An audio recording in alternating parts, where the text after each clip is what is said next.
conosco brilhando, com muita satisfação. Então, a gente já está com 21 pessoas conectadas. O pessoal, conforme vai chegando, a gente já vai pedindo para mutando os microfones para não dar interferência, por favor, né? Até por respeito. E depois, conforme a necessidade, a gente vai abrindo para questões. Obviamente, ou abre o microfone ou me manda no chat, que eu vou proferindo junto pro Vlad. Vlad, então, seja super bem-vindo, já coloquei para gravar. Eu acredito que falar de uma pessoa que tem como foco na vida ser atleta em um país que a gente tem tantas diversidades, tanta pluralidade e principalmente nem tanta valorização à modalidade, né, que tu escolheste, e principalmente a relação que eu acredito que nós que somos do Rio Grande do Sul, a gente está na ponta. Imagina tu que estás aí em Rio Grande. Nós temos aqui um colega do Chuí, está quase pertinho de ti. Então, como nós temos essa missão, né? Então, eu deixo para te trazer o que importa dentro da tua trajetória para ser explanado. Eu acredito que a apresentação mais importante vai vir de ti. Seja super bem-vindo e tá tudo contigo. Obrigado, Jéssica. Obrigado a todos. Boa noite a todos. Mais uma vez é um prazer estar aqui falando com vocês. Obrigado pelo convite. Me sinto extremamente honrado. E espero que nesse tempo que a gente estiver conversando aí, a gente possa trocar muitas informações, trocar muitas ideias. Eu posso ajudar muito a vocês dentro do curso. Tá? Bom, como todos sabem, meu nome é Vladimir. É um nome grande, né? Vladimir Virgílio Moreira dos Santos, mas vocês podem me chamar só de Vlad. Eu sou um para-atleta. Agora, no próximo dia 26, eu completo 50 anos. Corro desde os meus 7 anos de idade. Então, provavelmente eu tenho tempo de corrida a mais do que muitos de vocês aí, ou do que todos vocês aí que estão me ouvindo aqui, me vendo. Sou cego, sou deficiente visual total. Eu não gosto da palavra deficiente visual, eu só falei para vocês só porque é uma questão de tirar mesmo a dúvida se eu enxergo um pouquinho, se eu tenho vestígio, eu não tenho nenhum vestígio, eu sou 0% de visão. Perdi a visão aos 34 anos de idade devido a uma degeneração macular, uma doença que não tem cura e que se hoje tivesse eu não ia querer, porque eu me sinto tão feliz hoje com a pessoa que eu me tornei, com a pessoa que eu sou, com o mundo que eu descobri, com as coisas que eu percebo na minha volta que eu não percebia quando eu enxergava. Então, e muito disso aí eu devo ao esporte, né? Porque até os 34 anos, quando eu enxergava, eu não conheci tanto do mundo como eu conheço hoje sem enxergar. E isso tudo também graças ao esporte. Eu comecei a correr com 7 anos, apenas por curiosidade. Aqui onde eu moro, em Rio Grande, tem um local onde as pessoas costumam treinar, assim como no Parcão, lá em Porto Alegre, né? Ou quem é de Florianópolis, lá na Beira-Mar. Então, Rio Grande aqui, a gente tem esse local, e eu com 7 anos, eu morava bem pertinho, meia quadra dali, e ficava curioso de saber por que as pessoas ficavam correndo ali, que graça tinha aqueles adultos ali correndo na volta de um trajeto que ida e volta dava 1.800 metros, quase 2 quilômetros. E aí eu com o meu vizinho também criança, comigo com 7 anos, a gente... eu disse pra ele, eu tô com vontade de saber por que eles correm ali, vamos descobrir, vamos correr. E a gente foi. E a gente deu 3 voltas nesse percurso de 1.800 metros, ou seja, 5.400 metros, corremos com 7 anos de idade, foi até que um grande feito. Aí a gente descobriu por que o pessoal gostava de correr. Além do prazer de correr, tinha muita gatinha na volta, né? Mas nós com 7 anos, gatinha, aquelas gurias, aquelas monte de mulher sentada na volta, não era nada. Mas, na realidade, foi aquele prazer mesmo, sabe? Que eu fiquei pensando, consegui dar 3 voltas, eu e meu amigo. Amanhã a gente volta aí, vamos tentar dar 4. E aí assim a gente fez. dia a dia, todos os dias a minha mãe deixava, que era pertinho mesmo de casa. Aí eu acho que em menos de um mês a gente já estava dando 10 voltas nesse trajeto, para vocês terem ideia. E aí, durante a escola, o pessoal ia jogar futebol, né? Nossas professoras de educação física primeiro faziam... Isso que eu acho muito importante, tá, pessoal, dentro do curso. E hoje a gente não, pelo menos aqui em Rio Grande, não tem mais isso. Que é aquela questão da educação física mesmo. A gente ficava perfilado. Aí era exercícios de polichinelo, apoio, abdominal, canguru, esses exercícios todos. E isso eu acho que está faltando muito, na realidade, hoje, nessa garotada para motivar. Então a gente ficava fazendo aqueles exercícios e a gente percebeu que aquele tipo de exercício que a professora dava na educação física deixava a gente ainda até mais condicionado para correr mais, sabe?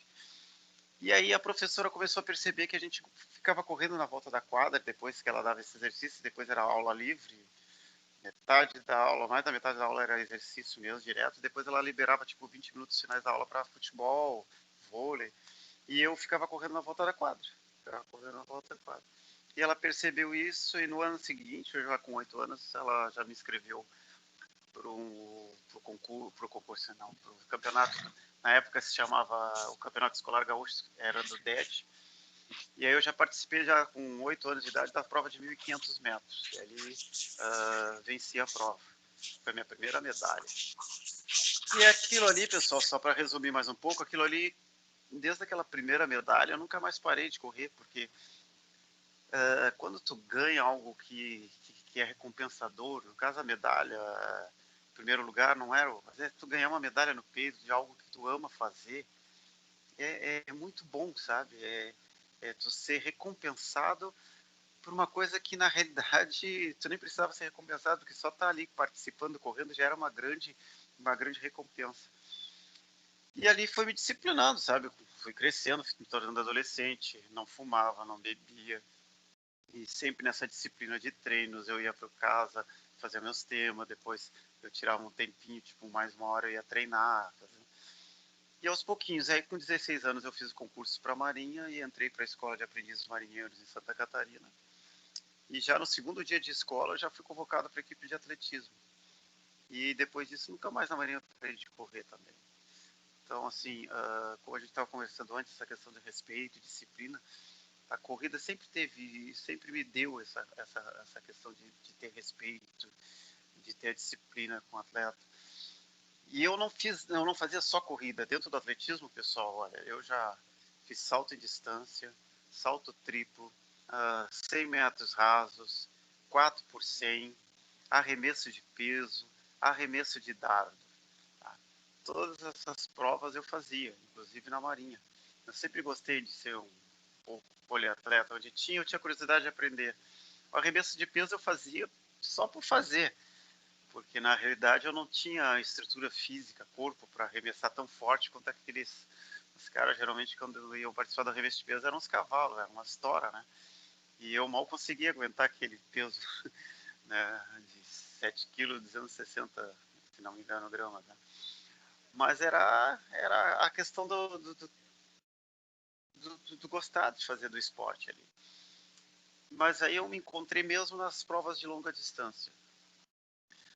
Com 18 anos eu tive um acidente na Marinha, eu acabei me escorregando e bati a parte de trás da cabeça, fiquei cego por 2 dias e graças a Deus a minha visão voltou, depois segui trabalhando na Marinha, depois de um tempo eu pedi para sair, e aí com 34 anos essa questão da batida ela foi se agravando, essa degeneração que acontecia eu não sabia, ela me pegou de surpresa, eu comecei a perder a visão aos poucos, comecei a perceber que quando eu ia treinar acontecia pequenos acidentes, até acontecer um grande acidente, que é eu estar correndo e dei de cara na traseira de um caminhão parado, dei de testa, assim, de nariz, testa na carroceria. Eu disse, como é que eu não enxerguei um caminhão parado? E aí eu comecei a fazer as consultas com oftalmologistas, um tinha uma opinião, outro tinha outra, um era glaucoma de baixa pressão, outro era glaucoma, outro era outro tipo de diagnóstico. E nesse meio tempo a minha visão foi baixando, foi baixando, foi baixando. E com 34 anos ela se tornou perda total. Então tu imagina, o médico já tinha me dado um diagnóstico de que eu ia perder podia perder em 1 ano, menos de 1 ano ou um pouco mais. E eu acabei perdendo em 8 meses depois do diagnóstico.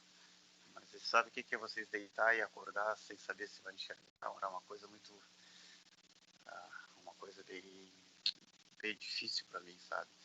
Por mais que eu tivesse algum vestígio de luz, de vultos, e tu perder isso de uma hora para outra é muito ruim.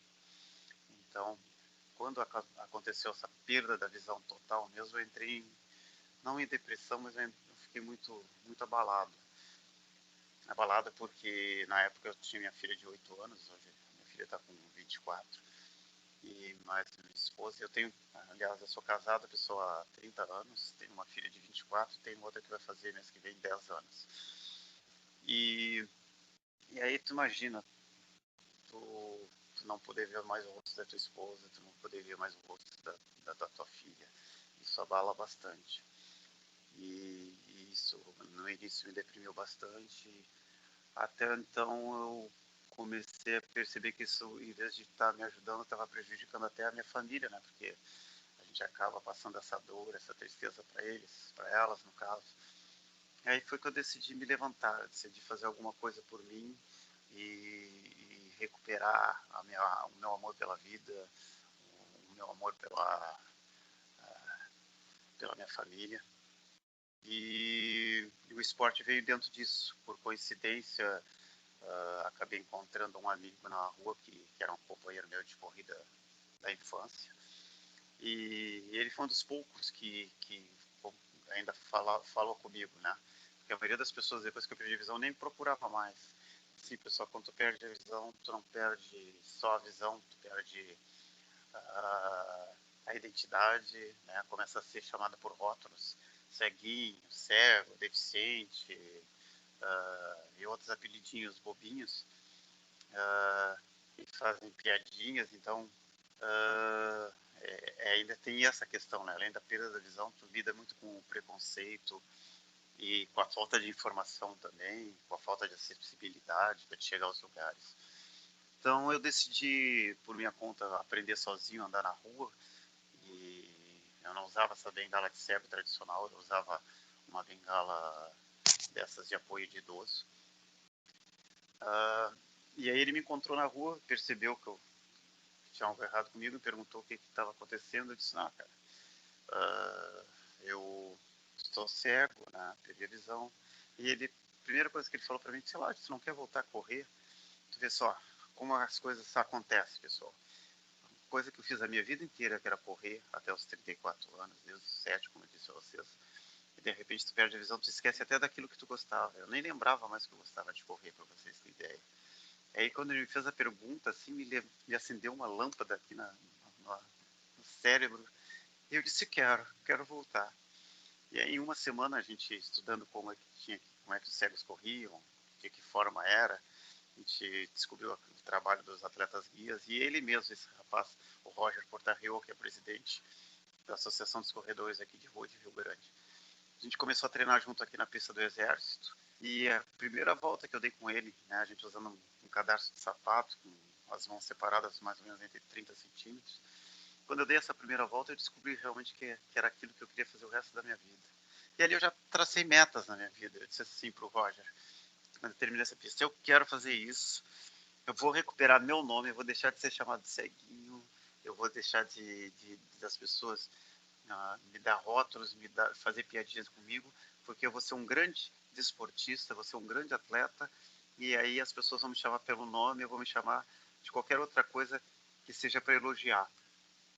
E aí eu disse para ele, eu quero estar daqui a um ano entre os 3 melhores cegos atletas do Brasil. E assim eu fui, pessoal. Consegui, entrei para a escola de cegos, por incentivo do Roger também, que eu tinha um preconceito de entrar para a escola. Não preconceito da escola, mas eu tinha um receio de conviver com outros cegos, sabe? Porque ainda eu não me aceitava como cego. E aí foi a melhor coisa que eu fiz. Quando eu comecei a conviver com outros cegos, eu percebi como a gente é alegre, como a gente pode ser feliz, como a gente pode descobrir outras coisas, como a gente pode ver as pessoas e as coisas à nossa volta de uma outra forma, como a gente pode perceber as coisas, sabe?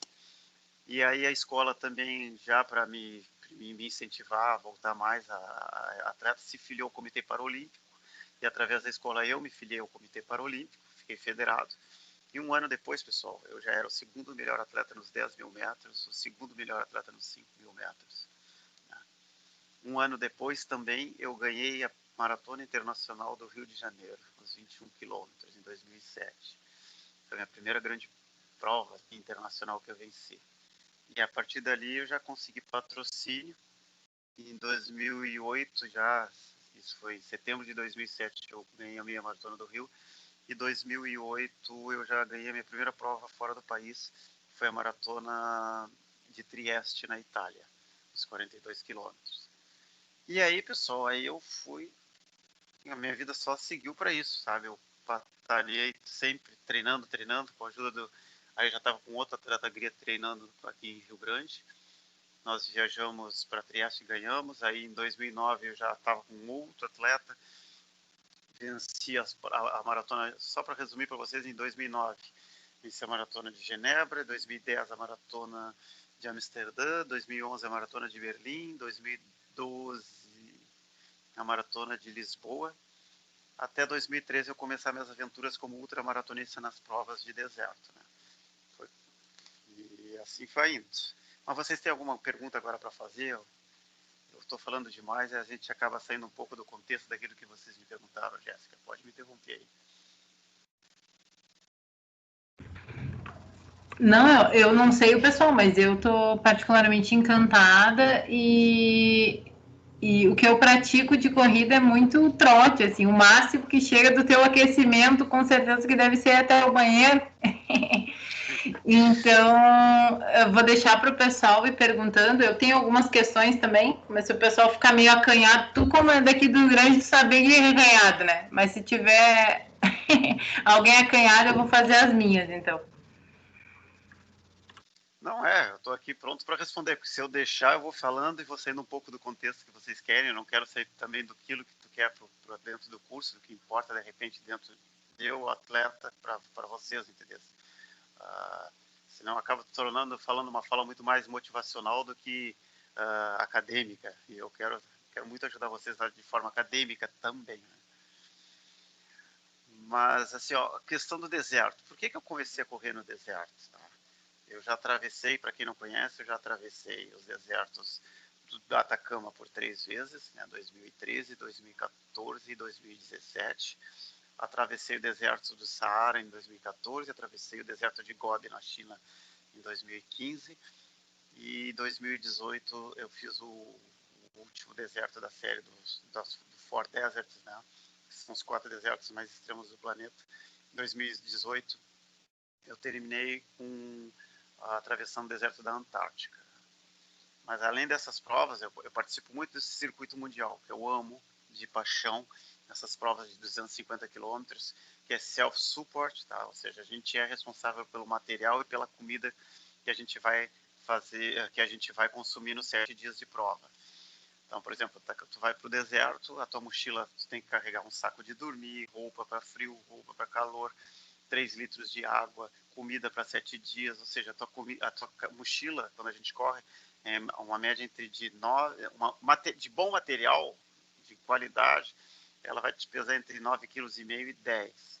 Agora, com material, como o Brasil não tem tanto material como existe lá fora, a minha mochila acaba pesando 12 a 14 quilos, tá?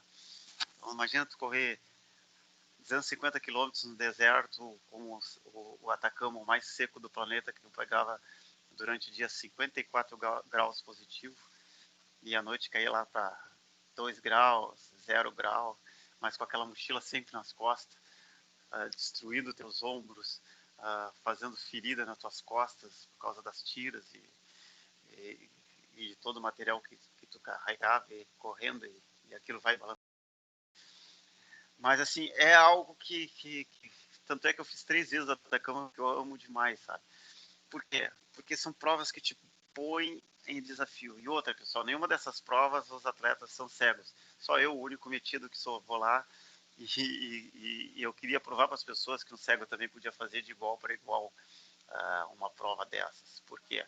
Porque eu só perdi a visão, mas não perdi o meu pulmão, não perdi as minhas pernas, não perdi a capacidade de treinar.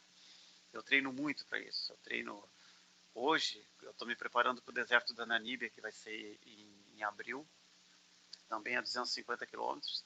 Então hoje eu já estou dentro do trabalho de treino para isso. Eu treino de domingo a domingo, nunca menos do que 33 quilômetros por dia. Tá? Treino muito isso.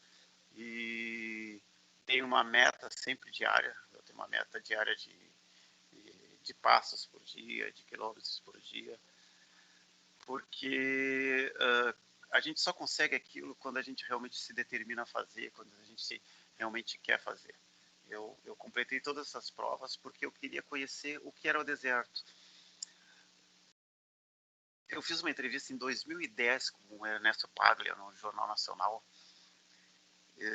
E eu lembro que a gente conversou muito nos bastidores aqui em Rio Grande.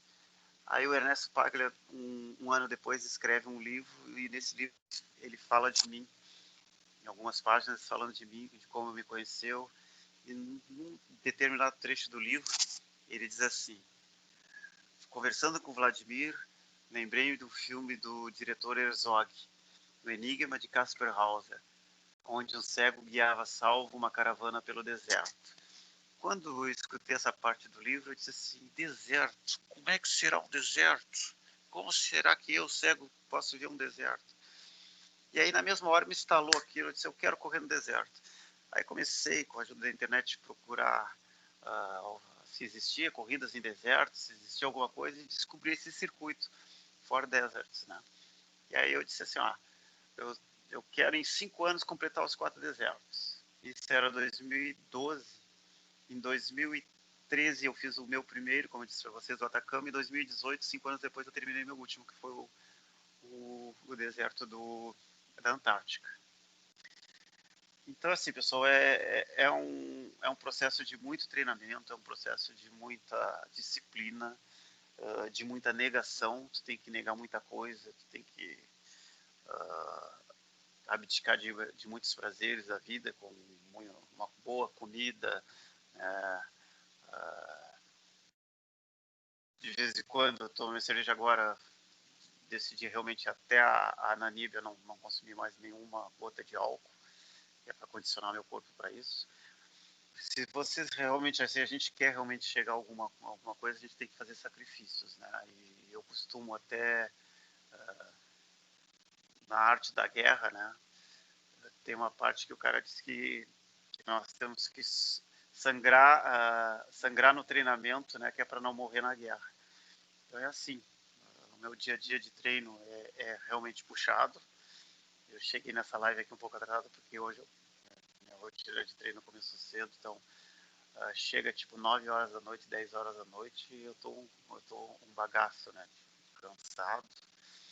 Mas às vezes ainda tenho que fazer um sacrifício a mais para, como essas provas de deserto, ela vai dia e noite, como essa do Extremo Sul. Sei que tem um colega aí do Chuí, que eu fiz esse recorde mundial ano passado, aí, que eu corri do Chuí até a Praia do Cassino, aqui, 226 quilômetros. Decidi mostrar para a população, para as pessoas do mundo inteiro, que um cego é capaz de correr sem o auxílio de um guia, apenas se guiando pela natureza. Então, eu corri do Chuí até Rio Grande, aqui a Praia do Cassino, me guiando só pela água do mar, tá? Pelo som do mar, e por dentro da água também. Tá? 90% da prova eu corri os 226 quilômetros dentro da água e cheguei de uma ponta a outra, bati esse recorde mundial. Então, atravessei dia e noite, foram 47 horas sem dormir. Tá? E então eu costumo, aqui onde eu costumo levantar às vezes estou sem sono, 2 horas da manhã, eu vou para a esteira e fico correndo até umas 4.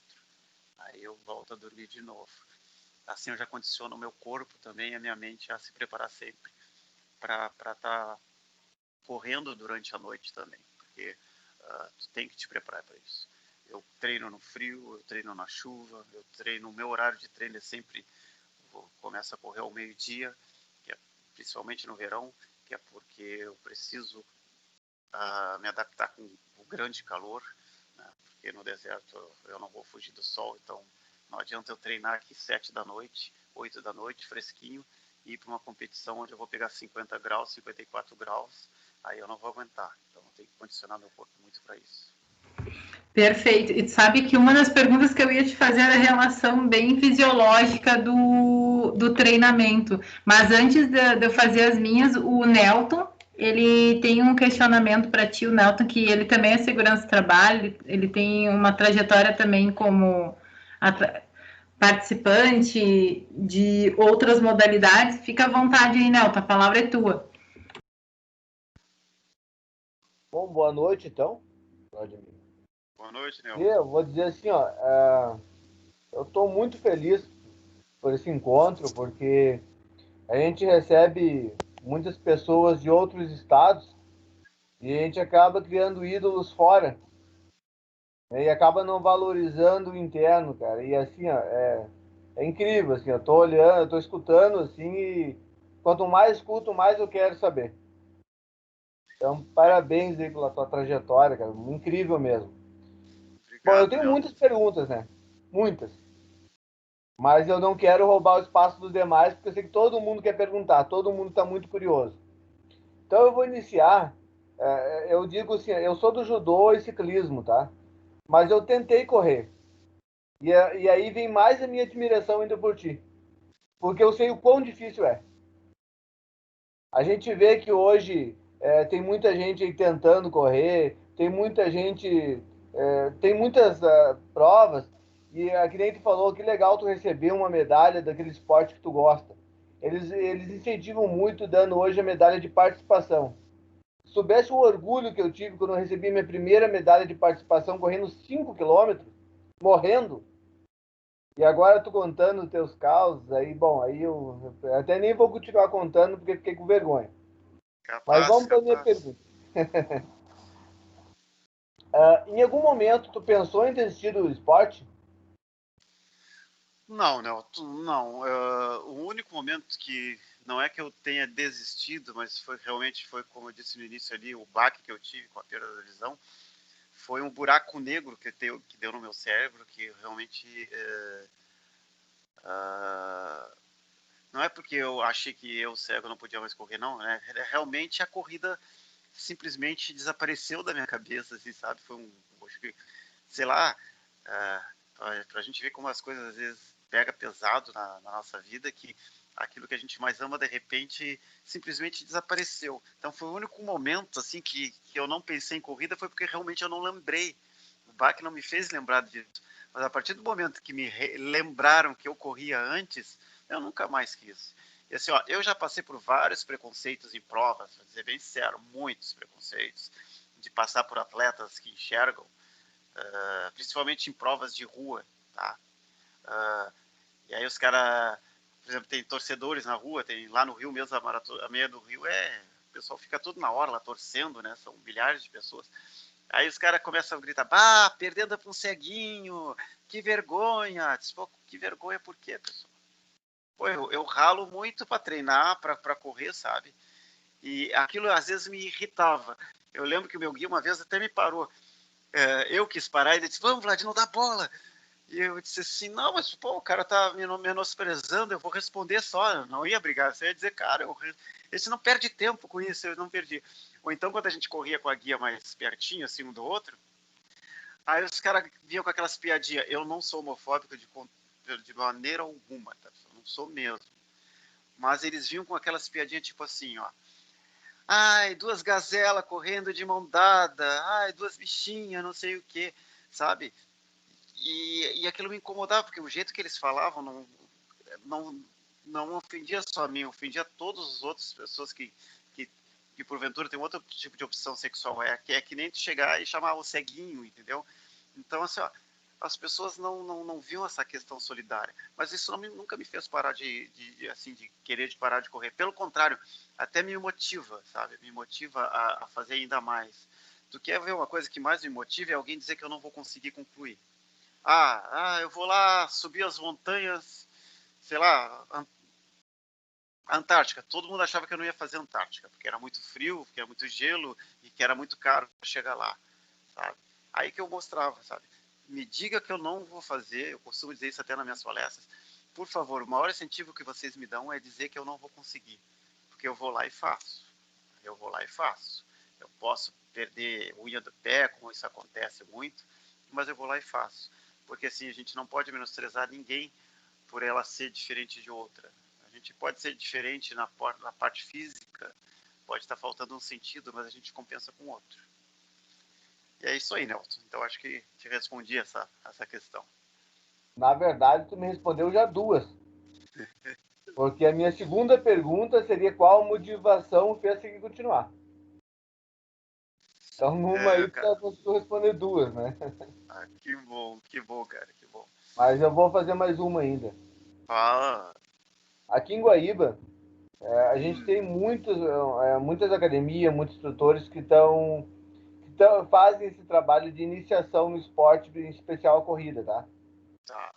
Eu queria de ti, qual seria o teu recado para quem tem interesse em iniciar nesse esporte?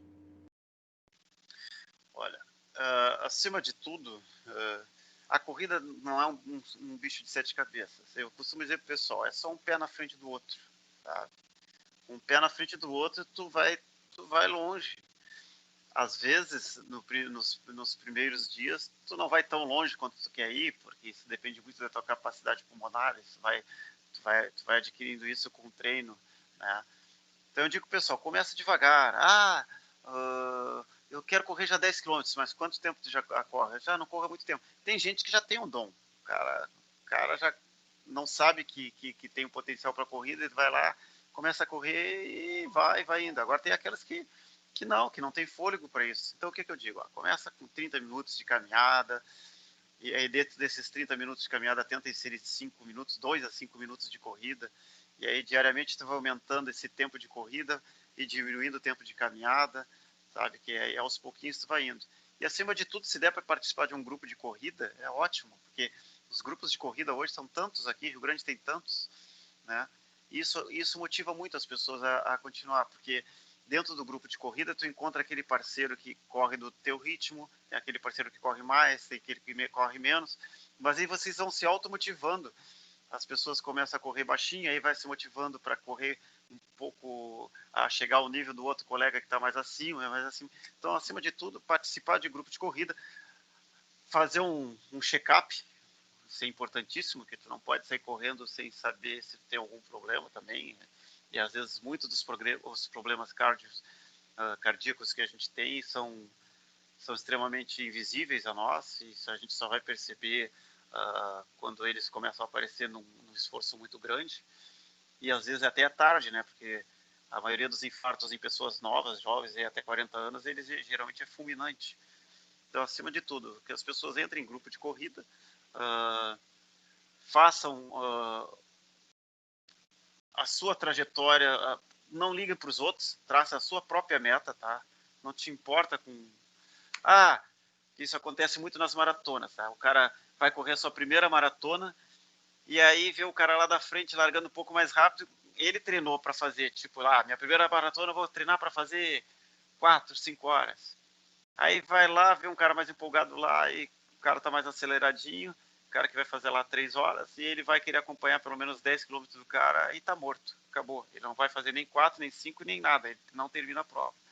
Então cada um tem que seguir a, a, a sua trajetória, a sua meta, o seu treinamento, e acima de tudo, é muito importante ter um preparador físico, um personal trainer, ou estar dentro de uma academia para que seja orientado por esse profissional de educação física, educador físico, porque ele estudou para isso, ele sabe como pode fazer, ele sabe pode fazer uma planilha de treinos. Então tem que começar sempre com uma planilha de treinos, respeitar essa planilha de treinos e não querer já passar por fases. Use todas as fases, que usando todas as fases, a tua corrida com certeza ela vai melhorar, vai melhorar, vai melhorar. Aí depois que tu completar 5, tu vai para 10, 21, aí quando tu vê, tu tá numa maratona.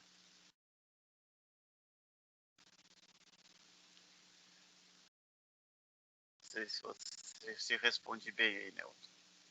Perfeito. Ótima. Muito obrigado, hein? Capaz que isso. Estou aqui para aprender com vocês. Mais algum questionamento? Eu sei que a turma tem várias questões. Acho que Eu tô com. Eu vou dizer para vocês assim, ó, eu não sei o tempo que o Meet tem, mas eu tenho tempo para vocês. Não, nós temos ilimitado. Esse daqui é pela universidade, então se quiser ir até o teu aniversário, tá tranquilo. Se quiser que a gente te acompanhe nas corridas também, tranquilo. Ainda mais que tu tenha, ao meu ver, uma das melhores praias, que eu adoro essa água gelada aí do cassino, é tudo de bom. Então eu tenho uma pergunta para ti em relação, voltando ali que tu estava trazendo da relação do clima extremo, que é uma curiosidade que eu tenho muito grande, porque nada contra quem corre em estrada, né? Obviamente tem seu maior privilégio, com certeza, mas o clima extremo, né? Qual é a relação de desafio fisiológico, assim, ao teu ver, quando tu faz esse treinamento, mesmo pensando no nosso clima rigoroso, eu acredito que tu deve ter uma preparação além. Assim, ó, como eu disse para ti, eu procuro treinar em todas as adversidades que o meu dia pode oferecer. Tá muito frio, ok. Então eu vou para muito frio e não uso muita roupa, por exemplo. Me agasalho o suficiente para não ficar gripado, mas não o suficiente para me aquecer, para poder me adaptar ao frio. Para a Antártica, para te ter ideia, eu treinava dentro de uma câmara fria. Aí eu pedia para botar entre 20 graus negativos e 30 graus negativos. Eu conseguia ficar 1 hora lá dentro, né, com uma roupa não suficiente para isso. Quando eu começava a perceber que estava congelando tudo, aí eu saía. Então, assim, eu procuro sempre treinar nessa questão. Aqui, como tu falou da Praia do Cassino, agora no verão mesmo, eu vou usar muito o cassino na parte menos populosa ali da praia, para fazer treinos na areia escaldante e horário tipo meio-dia mesmo, 11 horas, meio-dia. Fico até umas 3 da tarde correndo, que é para me adaptar a essa questão toda, assim, sabe? Eu uso mochila pesada, eu vou a minha mochila para o deserto pelo equipamento vai dar 9 quilos, 10 quilos. Aí eu não boto o equipamento, chega tipo, 2 sacos de 5 quilos de arroz e boto dentro da mochila. E aí eu vou treinar com isso, sabe? Adaptando o meu corpo a correr com a mochila, porque se eu ficar treinando só sem mochila, chegar no dia da prova, quando eu colocar a mochila vai ser totalmente diferente, sabe? Eu tenho que aguentar, fazer com que o meu organismo aguente aquela dor. Eu tenho que saber que tipo de analgésico eu vou usar para aliviar um pouco essa dor. Geralmente a gente usa Advil, então a gente tem que passar por isso, sabe? Tem que passar pelas dores, tem que passar pelos ferimentos, tem que escolher o tênis, aí tem que fazer o tênis amaciar dentro do teu pé, tem que fazer o tênis, saber que tipo de bolha ele vai fazer, em que local, porque quando tu estiver lá no deserto ele vai te fazer bolha com certeza. Então tudo isso aí a gente vai se preparando dia a dia, né? É sempre um estudo, uma prova para outra. E o extremo é isso. Tu falou das estradas. A estrada realmente é bom de correr. Eu gosto bastante. Eu gostava muito de treinar na estrada. O asfalto queimando assim, ele te dá uma sensação também de deserto, dependendo do horário. Ele te seca os lábios e faz isso. Outra coisa, eu treino errado, tá? Se vocês não façam isso. Mas eu treino sem nenhuma hidratação. Tá? Eu fico 3, 4 horas treinando direto no sol, sem colocar uma gota de água na boca. Sem nada de água na boca. Eu, quando volto para casa, tô com meus lábios secos. Sabe? Por quê? Porque eu já me preparo, porque o deserto lá, ele oferece essa questão do sol, da areia escaldante, e a gente tem que poupar muita água. E a gente carrega aquilo de água, e até tu encontrar um poço de água que fica 43 quilômetros depois, tu tem que trabalhar com a falta de água. Tá? Para vocês terem ideia, ano passado eu fui correr 250 quilômetros nas montanhas da Nova Zelândia. Foi em março do ano passado. Eu com um amigo meu, Carlos Dias, que também é ultramaratonista. E no terceiro dia de prova lá nas montanhas, o Carlos se perdeu. A gente se perdeu totalmente. Né? Se perdeu da trilha. E a gente ficou 2 dias sem comida e sem água. Com muita chuva, muito frio, a 5.000 metros de altitude. E se eu não tivesse aquele treinamento de aguentar meu corpo sem água, a gente tinha morrido, sabe? Porque a água da chuva, se a gente bebesse, matava mais a gente. Porque é comprovado que se tu beber água da chuva, a composição que tem a água da chuva, ela desidrata teu corpo. Então, o máximo que tu pode fazer com a chuva, com a água da chuva, é molhar o corpo, molhar os lábios, mas não beber.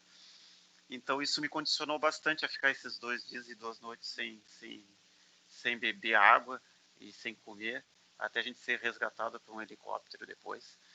E então é isso, assim, o treinamento às vezes ele oferece essas questões assim para nós. Tu está sofrendo muito, não sei, mas é necessário.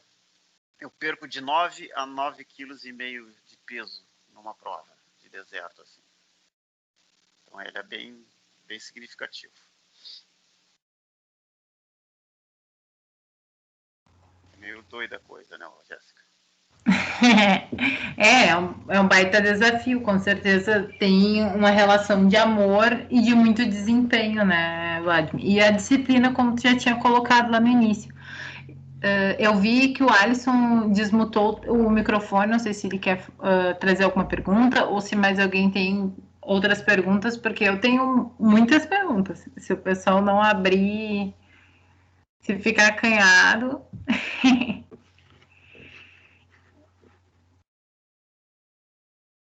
Eu gostaria de saber. Boa noite. Meu nome é Alejandra. Eu gostaria de saber o que é acanhado. Eu tenho muitas perguntas também, né? Só que eu gostaria de saber o que. Nelton, essa joia preciosa, essa linda que está falando é a Alejandra, que ela é da Venezuela. Ela está conosco agora, vai fazer um semestre, mas ela está no Rio Grande do Sul há 2 anos. Aliás, ela veio antes, né? Ela vai contar melhor, é mais fácil. O acanhado seria envergonhado? Podemos dizer que isso... Envergonhado, tímido para fazer a pergunta. Tá, entendi. Quando a gente fica meio receoso, com vergonha, eu vou perguntar, mas eu tô com vergonha. Entendeu? Tá, entendi. Então eu vou aproveitar, né? Porque eu não tô acanhada. Assim que a gente fala? Tá. Sim. Você começou falando uma questão muito interessante que eu não imaginei, né? Mas aí depois que eu escutei, fiquei pensando. Tipo, você começou falando dizendo que se você tivesse a oportunidade de voltar a ter a visão, você não iria, tá? Aí eu fiquei, tipo, chamou muito minha atenção, né? Porque, tipo, eu vou falar por mim, né? Só não Sim. sei os demais que estão aqui presentes, tá? Mas eu vou falar por mim. Tipo, tem coisas que a gente acha que a gente vai ter sempre, né? Que a gente não vai perder. Então, somente por isso a gente faz o dia a dia, tipo, uma rotina, sabe? A gente não, tipo, eu não sei o que vai acontecer amanhã, mas eu faço o meu dia, tipo, se eu soubesse o que realmente vai acontecer amanhã, entendeu?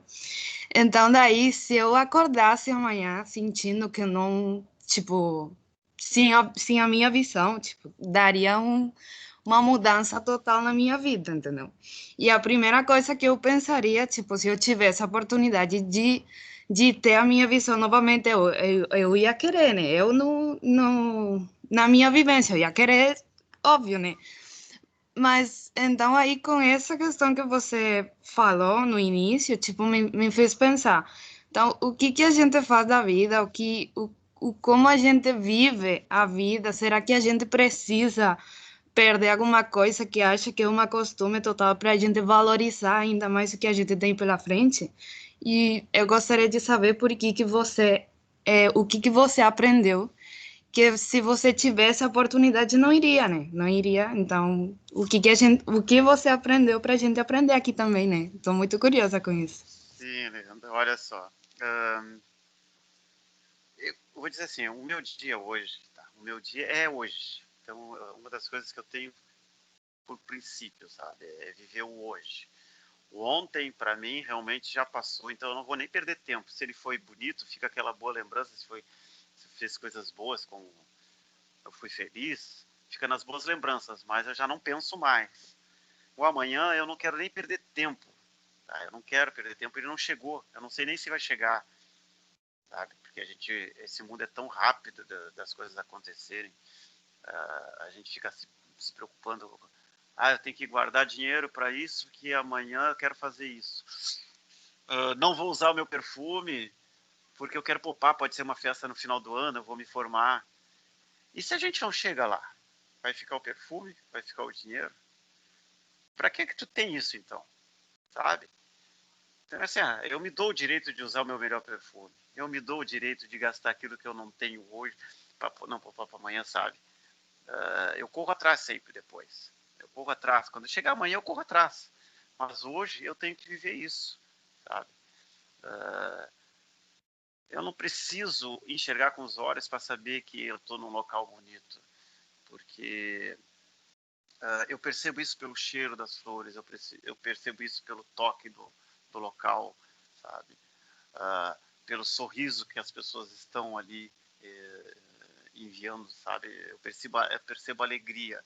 Eu, quando falo com uma pessoa, eu não me importa a cor da pele que a pessoa tem, se ela é preta, vermelha, amarela, azul, não me interessa se ela está bem vestida ou mal vestida, pode estar até nua na minha frente, eu não vou saber, sabe? Porque o que me importa, na realidade, é a essência que a pessoa tem dentro, é o coração que ela carrega. Então, assim, uma das coisas que eu vivo muito é isso, sabe? É ver as pessoas com o olhar de dentro, sabe? Com a alma. E hoje eu vejo as pessoas com esse olhar de dentro, sem preconceito, sem barreiras. Isso é muito bom, sabe? Porque quando tu tá falando com a pessoa, da minha parte, quando eu tô falando, eu não sei se a pessoa que tá falando comigo pode proceder da mesma maneira, embora eu tenha desenvolvido a minha questão que percebo quando a pessoa está sendo sincera comigo de cara. Se ela não está sendo sincera comigo de cara, eu educadamente converso, mas depois eu já não tenho assim mais aquele contato que eu tinha, porque eu sei que não foi verdadeiro. Então quando eu estou falando com uma pessoa, eu sou muito verdadeiro, sou mesmo, sabe? Eu sou só que o Vlad é assim, ele é chato, ele fala demais, tá? Mas sou eu não vou fingir para vocês que eu sou de outro jeito, sabe? Porque é assim que eu me aprendi. Então, assim, por isso que eu digo que eu não quero voltar a enxergar de novo, porque eu aprendi a ver a beleza de outras formas, sabe? E quando eu digo que eu aprendi de outras formas, é de outras formas mesmo, porque assim, mais ou menos 4 a 5 anos depois que eu perdi a visão, eu perdi também a memória fotográfica. Ou seja, eu não lembro mais das cores, eu não lembro mais das formas, eu não lembro mais do meu rosto, eu não lembro do rosto da minha filha, eu não lembro do rosto da minha esposa, eu não sei como é que é o rosto da minha filha, dessa mais nova, de 10 anos, porque quando ela nasceu eu já era cego, mas quando eu agarrei ela no colo, assim que ela percebeu, eu pude sentir a beleza dela, eu pude sentir o amor dela. Então, assim, eu sinto as coisas hoje dessa forma. Então, eu sou um cara livre de preconceitos, embora as pessoas tenham muito preconceitos comigo e contra todos os outros cegos, eu sou livre disso, sabe? Eu sou simplesmente eu. Quando eu for embora daqui, quando eu for para o plano espiritual, eu não vou estar levando nada, não vou estar levando roupa, não vou estar levando perfume, não vou estar levando dinheiro, sabe? Então, é assim que eu tenho que viver, eu vou viver dessa forma, e dessa forma eu sou muito feliz. Para que eu vou querer enxergar e ser o cara que eu era antes? Não que eu fosse um cara ruim, mas eu não era tão feliz como eu sou hoje, sabe? Então, é essa questão que eu quero te responder. É que hoje o Vlad vê aqui o que é cego para alguns, para mim é o Vlad que enxerga muito mais do que enxergava muito, sabe? Se eu hoje enxergo muito mais, para que eu quero voltar, eu quero retroceder a ter uma visão limitada, a enxergar com os olhos? Quando a gente enxerga com a alma, quando a gente enxerga com o coração, a nossa visão é ilimitada, ela é 360. Quando vocês enxergam com os olhos, vocês têm uma visão limitada a 180, porque vocês só estão vendo aquilo que os olhos de vocês estão mostrando e não estão percebendo aquilo que está na volta de vocês. E é muito legal, sabe? Os meus guias aprendem muito comigo durante a prova por causa disso, porque eles me relatam o físico da prova. Estamos passando por um local assim que é um cânion, cheio de árvore, tem umas pedras grandes, tá? E esse vento que está vindo aí, que cheiro é esse? Da onde está vindo esse? E esse barulho de água que eu estou escutando? Água? Mas eu não estou vendo o rio. Você percebe? Para, tem um barulho de água. Aí ele vai mais a fundo, procura e acha lá que tem um rio, uma corredeira. Então, assim, muitas vezes o que ele está querendo me mostrar com os olhos, ele não está percebendo o que está na volta. Então, a melhor forma da gente viver hoje é enxergando dessa forma, com alma, com coração. Então é assim, por isso que eu não quero enxergar de novo. Eu queria interromper só um pouquinho. Tem aquela frase do Pequeno Príncipe, sabe? Que diz que só se vê com o coração, o essencial é invisível aos olhos. Exato, perfeito, isso mesmo. Nossa, eu tô aqui, eu acho que a gente não vai encerrar essa aula aqui hoje, a gente vai ficar até não sei. Eu tô muito feliz, tá? Muito obrigada por essa resposta. Tenho certeza absoluta que a Alexandra que iniciou essa aula não vai ser a mesma que vai sair da aula. Até porque eu vou me propor, né? Porque a gente tem que evoluir mesmo. Eu vou me propor enxergar mais com alma. E aí isso é muito importante, tá? Muito obrigada. Quando capaz, eu que agradeço a pergunta e a oportunidade de poder dizer isso para vocês. E assim, ó, quando vocês puderem, tiverem um local que é bonito, que é bonito aos olhos, vou passear, vou para tal lugar, se deem um momento de fechar os olhos por 1, 2 minutos e tentar enxergar com esses olhos fechados o que tem na volta de vocês, a perceber, vocês vão descobrir belezas que vocês não estão vendo perto de vocês, tá? Que os olhos de vocês não estão mostrando. Então, façam esses exercícios, assim, sabe? É muito gostoso, sabe? Quem puder correr um dia, estiver correndo, faça isso com cuidado, tá? Mas se deixe fechar os olhos no momento, tentem correr, tentem se colocar no lugar de um atleta cego para perceber o quanto é difícil, mas ao mesmo tempo o quanto aqueles metros que vocês fizerem correndo com os olhos fechados, vai dar um medo enorme em vocês, vai dar, não nego, vai dar um medo enorme, mas ao mesmo tempo vai dar uma conquista, vai dar uma felicidade tão grande, vocês, poxa, eu consegui correr lá 10, 50 metros, com os olhos, me deu um medo, mas eu fiz, sabe? Porque quando a gente se coloca no lugar de outro, sabe? Uma vez, um rapaz, eu ganhei uma prova de 10 mil em Porto Alegre. Eu estava recém voltando a correr como cego, eu acho que uns 6 meses depois. 6 meses depois eu ganhei essa prova de 10 quilômetros. Fiz 35 minutos, se não me engano, 35 minutos e 8 segundos nos 10 mil aí. E aí eu voltei para Rio Grande, aí um rapaz chegou e me disse assim, Vlad, eu vi no jornal que tu ganhou uma prova lá. Era até a corrida dos carteiros. Fizesse 35 minutos e 8 lá. Aqui em Rio Grande tem 10 ou 15 caras que fazem esse tempo aí. Não foi tanto assim. Eu disse, não, concordo, eu acho até que tem mais, deve ter uns 50. Não tem tanto isso. Não, eu acho que deve ter uns 100 até. Cara, não quis. Cara, deve ter. Agora eu quero saber desses 50, 10, quantos de vocês fariam esse tempo sem enxergar? Não.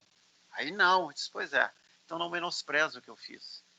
Porque para vocês que enxergam 35 minutos dos 10 mil deve ser fácil, mas para quem não enxerga 10 quilômetros é um terror. Até a gente se acostumar, é medo de cair, é medo do teu guia te dizer algo que tu não entendeu e um tropeço pode ser um acidente ou não fatal, mas pode quebrar algum membro, pode te machucar.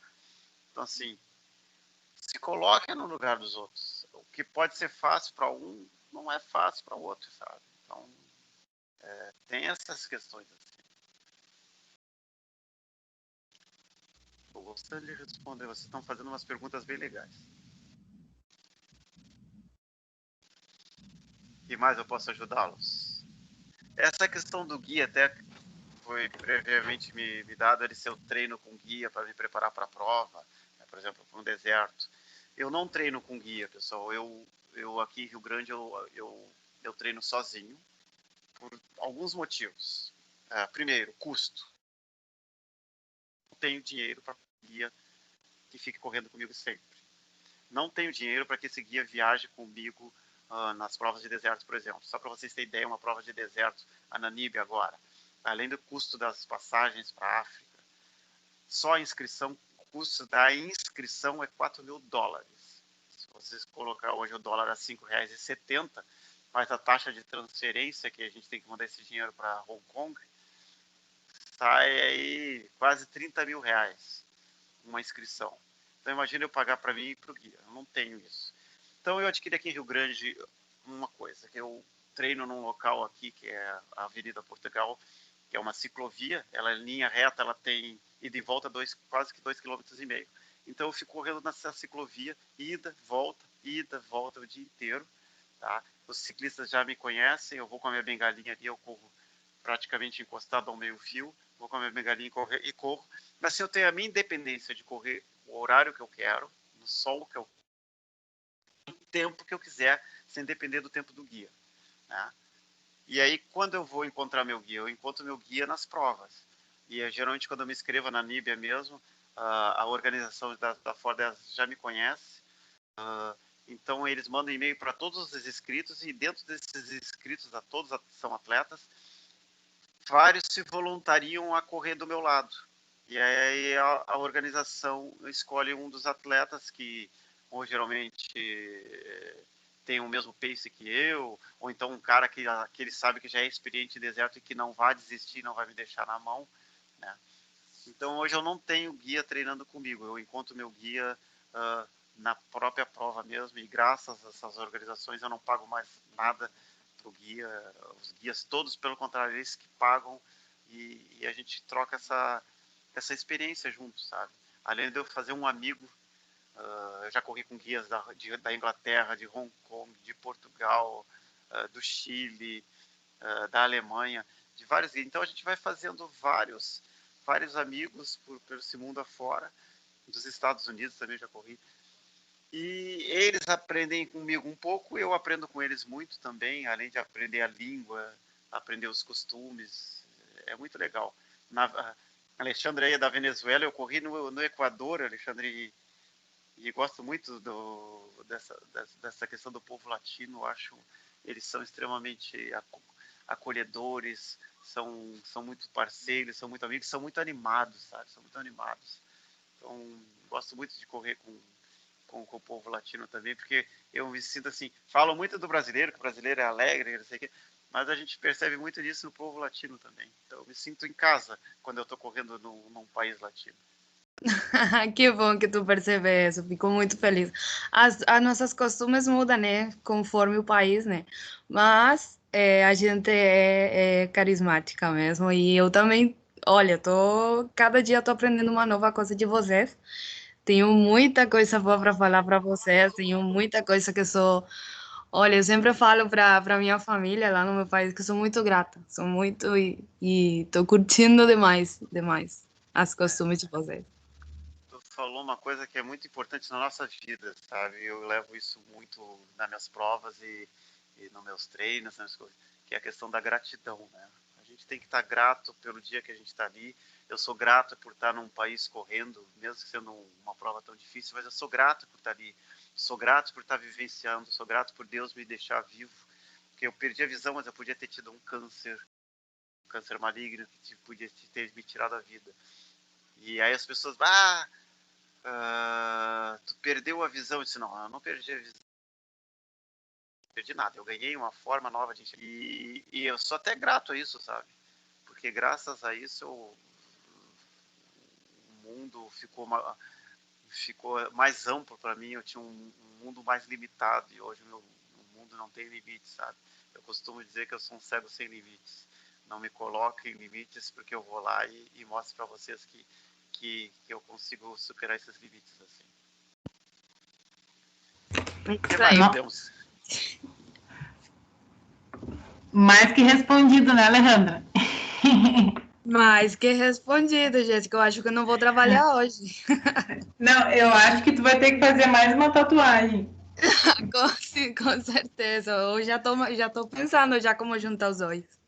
Não, essa piadinha não é bem uma piadinha, né? Mas é um papo interno, Vlad, que nós tivemos uma felicidade de estar com a Soraya André no mês passado, até faz um mês exatamente que ela esteve conosco, e ela trouxe toda a trajetória dela em relação a ser a primeira mulher negra, né, a pisar no no tatame, em Olimpíada, tudo, e ela trouxe a relação que ela teve que em um momento ser cega, surda e muda, para poder estar lá nas provas de tanto preconceito que ela sofreu para chegar até lá. Então foi uma trajetória assim, tanto assim, não tem como mensurar, né, a emoção, mas a Alejandra, assim, essas palavras eu acredito que devem estar transmutando nela, porque ela tem toda a trajetória de saída de um país também, né, de onde ela é de origem. Então eu acredito que qualquer momento de superação sempre a gente acaba se reconhecendo e se identificando. E ela até colocou que aquelas palavras da Soraya, ela ia tatuar. Daí agora eu disse pra ela, então, ela vai ter que tatuar também do Vlad, com certeza. Eu vou ter que fazer uma misturada ali. Eu sou fã de tatuagem também, eu tenho bastante tatuagem também, assim, e comecei a fazer tatuagem depois de cego. Então as pessoas até perguntam, fazem piadinha comigo, como é que tu sabe que o cara tá tatuando é aquilo que tu pediu? Se ele tatuou uma pornografia aí, tu não vai poder pagar. Eu disse, não, eu confio no cara, não tem problema. Eu tenho tatuado aqui nos meus braços todas as medalhas que eu ganhei no deserto, tenho tatuado algumas coisas que são importantes pessoalmente para mim, tipo o nome da minha esposa, das minhas filhas, alguns lugares que eu fui que foram importantes para mim, sabe? Então, eu tenho essa relação com a tatuagem também, né, nessa questão aí de aquilo que eu falei para vocês, o que eu vou levar quando eu me partir desse terreno? Eu não vou levar nada, mas no meu corpo vai estar indo comigo tudo aquilo que eu plantei aqui, toda aquela mensagem que eu achei importante, que eu participei de uma prova e deixei aquele recado, está no meu corpo aqui gravado. Então isso eu levo comigo. Vou deixar a mensagem na terra, mas comigo no meu corpo vai estar todas as alegrias. Então eu resolvi tatuar tudo que me deixou feliz, eu tatuo no meu corpo. Então isso sim, isso que eu vou estar levando comigo. Isso que a terra ainda vai comer, mas está comigo. É a única coisa que eu quero levar junto comigo. São as lembranças tatuadas aqui daquilo que eu plantei. O resto eu não preciso mais nada. Concordo plenamente. É minha mesma definição. Para mim, a tatuagem é arte mesmo. E concordo muito. E diga-se, show, falou Vlad. de cego, surdo e mudo. Oi, deixa eu apresentar aqui, ó. Não. Esse é o meu Por filho. favor. Esse aqui é os meus olhos, tá? Ai, que lindo. E esse aqui é os meus olhos. O Gobi, ele tem o nome de Gobi, que é o deserto da China que eu corri. Como ele é um cão de origem chinesa, aí eu homenageei o deserto. Então é esse aqui que me faz companhia, que me faz dia a dia, até dar umas corridinhas comigo de vez em quando. Mas pergunta, Jéssica, o que tu quer falar? Que sorte que o Gobi tem, hein? Não é todo mundo que tem a chance de estar do lado do Vlad todo dia. Vlad, o Greg, ele tem uma pergunta para ti, até ele entrou um pouquinho depois, até por causa da conexão. Ele vai testar se o áudio dele está funcionando, se não tá, eu vou fazer a pergunta por ele.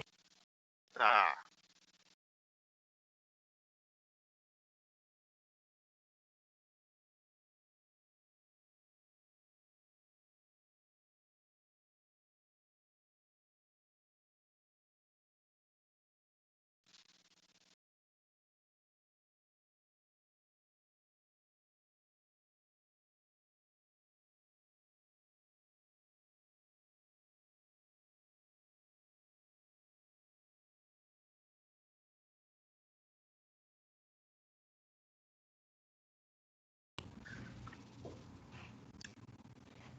Greg, eu acredito que tá sem áudio mesmo, né?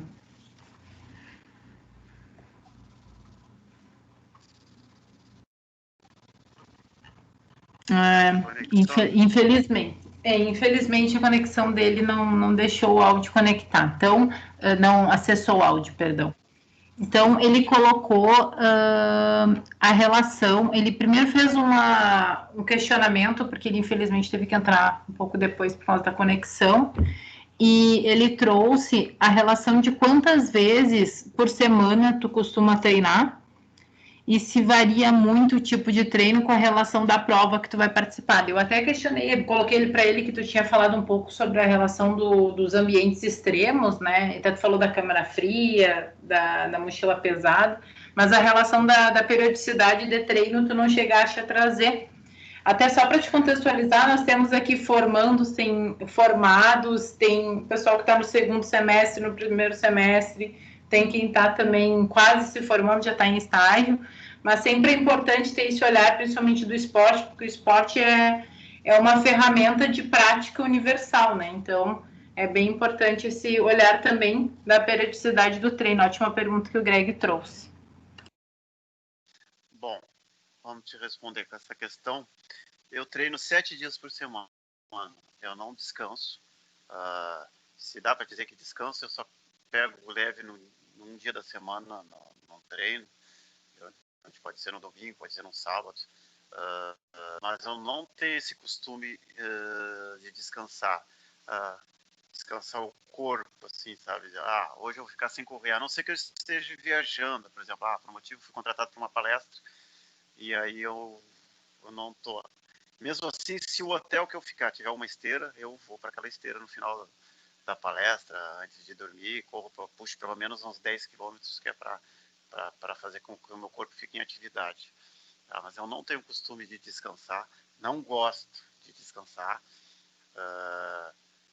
não tenho problema com isso, não tenho nenhuma lesão, não tenho nenhum problema de articulação, nenhum problema de joelho. Talvez eu tenha um desconforto de vez em quando que eu tenho no tendão de Aquiles, e é mais pela questão do tempo que eu já corro, que aí entra essa questão, como falou meu traumatologista, por eu correr há muito tempo, isso é muito característico dos corredores, essa parte do tendão calcâneo, ele fica com encurtamento, né? E aí te dá aquela dor bem ali naquele ossinho do calcanhar. E isso tudo aí é devido realmente ao encurtamento e não à questão do tempo de prova. E o que eu só tenho que, realmente, nesses últimos anos, de 2 anos para cá, na realidade 3 talvez, o que eu tenho trabalhado mais pesado hoje em dia é a questão do alongamento mesmo. Porque como eu disse ao Greg, não sei se tu ouviu, eu vou fazer 50 anos esse mês. Então, claro, essas questões fisiológicas começam a incomodar. Começa a aparecer esses encurtamentos, tu precisa alongar muito mais do que tu alongava quando era mais novo. Mas a questão de, por exemplo, de velocidade eu ainda não perdi. 20 quilômetros, sendo que os últimos 10 quilômetros eu fiz um trabalho de como se eu estivesse perseguindo uma pessoa, tá? Ou sendo perseguido na prova. Então, vou te dar ideia, assim, deixa eu ver, os últimos 5 quilômetros que eu mais lembro. 4,21, 4,2, aí o quilômetro 18, 3,32, quilômetro 19, 3 minutos e 19, e fechei o último quilômetro 20, quilômetro com 3 minutos e 5 por quilômetro. Então, ou seja, com 50 anos ainda estou conseguindo puxar 3 minutos. Na realidade, ontem, no domingo, eu puxei 1 quilômetro a 2 minutos e 53. Né? Então, a idade não está me deixando menos veloz, até porque eu procuro fazer alguns tiros. Então, eu não me dou o luxo de descansar. E até não gosto. Sabe que se por algum motivo isso acontecer, eu fico de mau humor. Mau humor de agradecer os outros. Mas eu não consigo dormir. Eu consigo... aquilo me aflige. Eu preciso treinar porque eu me cobro que esse dia de treinamento vai me fazer falta lá numa prova. Sabe? Eu li há muito tempo atrás que o Michael Phelps, ele descansava aos domingos. E aí um dia ele disse, em um ano tem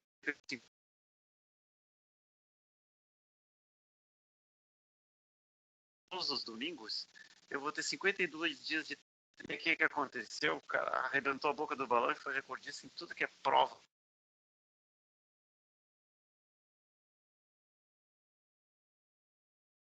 Por quê?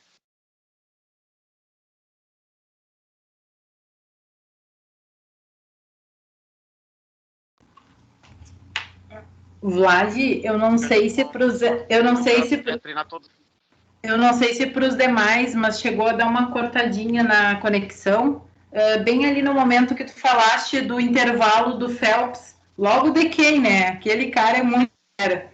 Aquele cara fez eu relembrar como é bacana o esporte aquático. São umas feras dessas. Em relação ao intervalo dos domingos, eu acho que foi bem aí nos domingos que deu uma cortadinha. Pois é, o Michael Phelps pensou com ele mesmo, assim, que se ele treinasse todos os domingos, ele ia ter cerca de 52 domingos de treino, 52 dias de treino a mais no ano que os outros atletas também olímpicos, né? E que aí poderia esses 52 dias de treino a mais fazer um diferencial no momento da prova nas Olimpíadas. E foi isso que aconteceu. Ele, sem descansar os domingos, esses domingos todos que ele treinou, fez com que ele fosse um dos maiores detentores, ou o maior detentor de medalha olímpica nas Olimpíadas. E ser o grande atleta que ele é. Ou seja, eu tenho isso também, sabe? Eu penso que se eu descansar um dia da semana, vai ser um dia que eu poderia não ter em vantagem a um outro competidor em si, sabe?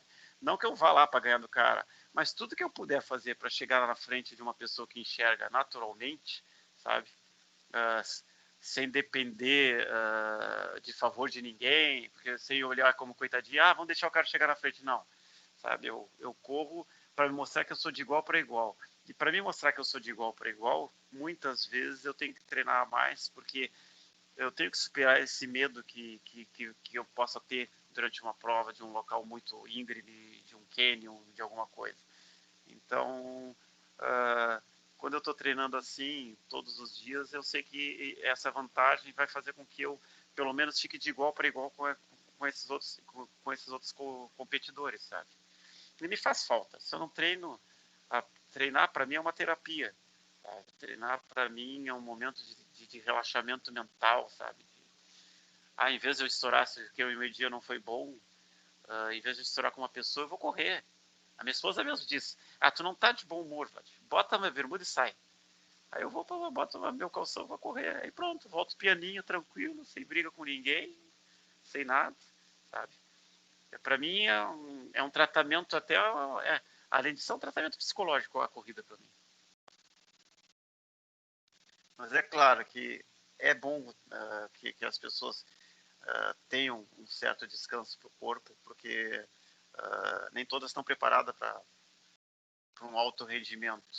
E aí pode acontecer consequências mais graves no final no passar dos anos, né? Eu, graças a Deus, comigo isso ainda não aconteceu. Então, mas não são todos assim que se determinam a fazer isso. Sensacional, cada fala tua não se repete, né? É uma pluralidade, um conhecimento e uma experiência. Nem vou dizer que o Greg colocou ali que é um guri para ti, tá? E até ele colocou um agradecimento e também ele trouxe mais uma questão. Como ele infelizmente está sem áudio, eu vou proferir para ele também, né? Que ele disse que ele perguntou, né? Se tu troca muito de guia, né? No caso nas provas, até escutando, e isso é um bom pelo conhecimento adquirido e tudo mais. No caso, quando tem essa possibilidade, né, de ter outros parceiros lá contigo nas provas, mas enquanto a competição, tu percebe que existe uma certa desvantagem para um atleta que possui um guia fixo? Assim, o fato de eu trocar muitos dos guias, o que acontece na prova de deserto, que são 6 estágios, tá? Eu vou começar a ter maior confiança, o guia vai ter, na verdade, além de eu ter maior confiança no guia, e o guia vai ter maior confiança no trabalho que ele está executando, e também vai estar aprendendo como eu me movimento durante a prova, isso leva uns 2, 3 estágios, sabe? Então, esses 2 primeiros 3 dias, a gente é um pouco mais lento, tá aprendendo um com o outro. Mas também está se conhecendo, sabe? A gente está se conhecendo. Também tem a desvantagem da linguagem, sabe? Eu falo em inglês, mas não é um inglês fluente, sabe? Então, dependendo do lugar que o cara vem, o inglês dele, além de sotaque, tem uma outra forma de se expressar. Tem essa desvantagem, sim. Mas assim, ó, eu já participei de provas de deserto com outros cegos, mas assim, ó, eu ainda tenho a maior desvantagem, porque assim, ó, infelizmente no Brasil o esporte, principalmente o paralímpico, ele é muito pouco valorizado, principalmente até com patrocínios, tá? Eu não tenho opção de levar nenhum guia. E esses outros que iam competir no deserto, por exemplo, eu competi no deserto do Atacama a primeira vez, tinha um outro cego, ele tinha 6 guias. Ele foi com 6 guias para o Atacama, tu imagina? Então, eles corriam unidos um com o outro, assim, eles iam se trocando, iam se revezando. Então, se por acaso um dos guias estava cansado, descansava e seguia outro, sabe? E eu já não tenho isso. O meu guia, se está cansado, eu tenho que diminuir com ele, sabe? Eu tive, em 2014, no longo dia, que foi o penúltimo dia de prova, a minha guia torceu o tornozelo. Era uma americana, atleta dos Estados Unidos. Um trajeto que a gente fazia no deserto, que é o longo dia, que a gente chama, que geralmente na primeira vez eu levei com o primeiro guia, a gente levou 11 horas para fazer. Com ela, com a torcida, a gente levou exatamente 24 horas, sabe? Então tem essa questão também. Se o meu guia se machucar, muitas vezes é fim de prova para mim. Então, tem toda... como comentei para vocês da Nova Zelândia, meu guia se perdeu, pronto, foi fim de prova para mim. Então tem essa desvantagem, por eu não ter mais de um guia, por eu não ter recursos para levar uns guias. Lá fora, quem é cego, vai com 2, 3, 5, 6 guias, sabe? E tem material de primeira. E muitas vezes os guias esvaziam um pouco da mochila do atleta cego para ele ter menos peso. Os próprios guias carregam, né? Com 6 guias, os caras dividem o material dele ali na mochila, então ele carrega mais light. Eu não, eu carrego pesado, sabe? Eu carrego pesado. Então, tem essa desvantagem, sim. Mas também tem a vantagem de que tu chega lá, com um atleta com 6 guias, como foi o Rama, ele foi o penúltimo colocado na prova de 286 atletas, não, 264. Eram 264 atletas. Só tinha eu e o Rama, esse cego japonês de cego na prova. O resto todo mundo enxergava. Então, o Rama chegou em 240 e pouco, porque desistiram 20, se não me engano, 20 e pouco. E eu cheguei na posição 33, com um guia só. E o meu guia sofreu, coitado. Meu guia, ele sentia muita fome. E a gente só tinha pouca comida. Sabe o que a gente comeu? A gente comeu esses 6 dias no deserto. Como a gente não tinha conhecimento da época que existia comida liofilizada, né? Essa comida desidratada, a gente levou miojo para nossa comida. Então a gente chegava no acampamento, que depois da prova, pegava água quente e botava o miojo de molho, né? Nem fervia, botava ele de molho na água quente, esperava um tempinho para ele amolecer um pouquinho e a gente comia aquilo, quase que fazendo estalinho, sabe? Ficamos 6 dias comendo só miojo, sabe? E aí ele sentia muita fome, porque isso não era alimento, só que é a falta de recursos que a gente tinha na época, sabe? Hoje em dia eu vou para minhas provas com comida liofilizada, mas é porque a gente vai aprendendo com o tempo. Então tem todas essas desvantagens assim. Falando hoje, agora entrando na questão de patrocínio, de incentivo de governo, a gente não tem nada.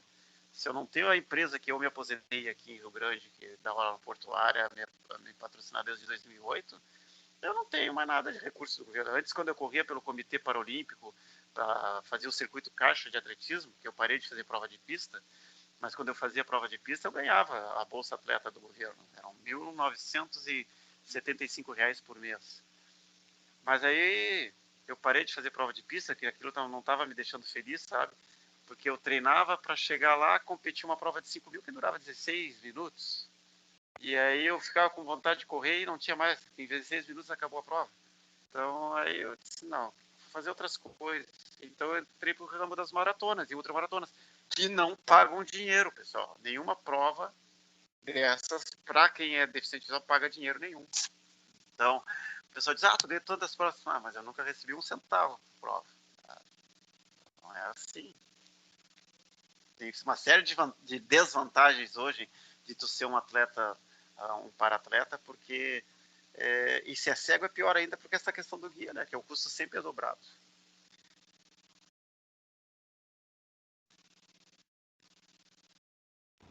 Nossa, Vlad, tu trouxe agora algo bem relacional às políticas, principalmente, obviamente, né, sociais em relação à inclusão, que até o pessoal está estudando em relação à educação inclusiva, esporte, adaptabilidade através das modalidades, e é um ponto muito delicado e primordial de se falar, né? Porque tu ainda trouxe toda a bagagem de ter já praticado, que teve essa oportunidade de vir a seguir e tem uma força de vontade, tem uma predisposição natural tua que acredito que quem hoje te escutou com certeza vai agir ou pensar 0,1% diferente. Né? Então, tu deixou a tua marca para nós, mas e quantas possibilidades e quantas pessoas não podem talvez serem atingidas através do esporte devido a essas situações, né, que tu está trazendo. É muito importante a tua fala.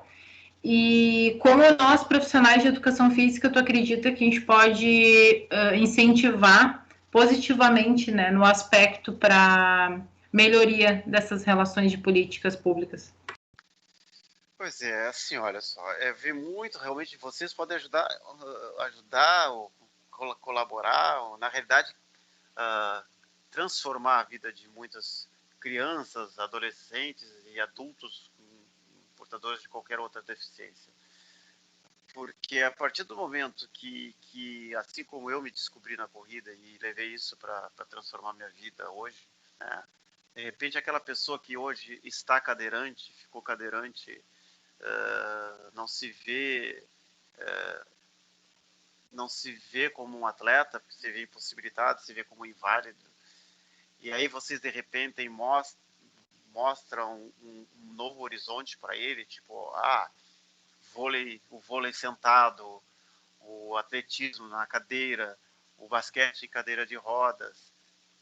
Vocês podem muito levar isso a essas pessoas. E através disso, depois, criar projetos em que possam fazer com que haja essa possibilidade. Porque, por exemplo, para o cara jogar um basquete, a cadeira de basquete, ela é cara. É cerca de uns 15... Era uns 15 mil reais em 2007, para te ter ideia. A do atletismo, a mesma coisa.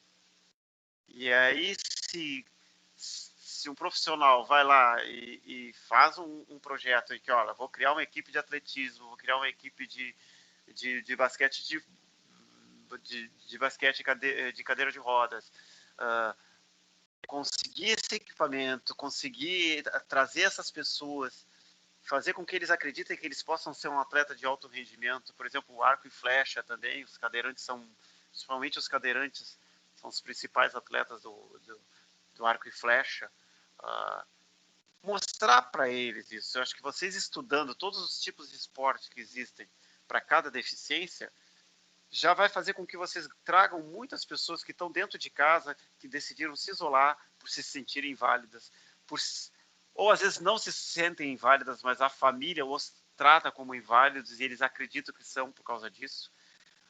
Tem aquela questão das crianças com deficiência que parece que são feitas de vidro, que a mãe não quer deixar ele correr, que a mãe não quer deixar ele jogar um futebol de cego, que a mãe não quer deixar ele subir numa cadeira de rodas para fazer uma competição na pista, sabe? E às vezes vem muito disso. Então, eu acho que o trabalho de vocês tem que começar com a pessoa que tem deficiência, fazer com que ela acredite, que ela se descubra em algum esporte, e aí trabalhar a família, fazer com que a família perceba que ela pode, sabe? Fazer com que a família perceba que é uma possibilidade que pode abrir um novo horizonte, e de repente com o esporte o cara decide fazer uma faculdade, decide ser um profissional de educação física, decide ser, sei lá, outra coisa. Mas a partir do esporte ele vai ter essa crença. Acho que isso que é o mais importante que vocês podem fazer.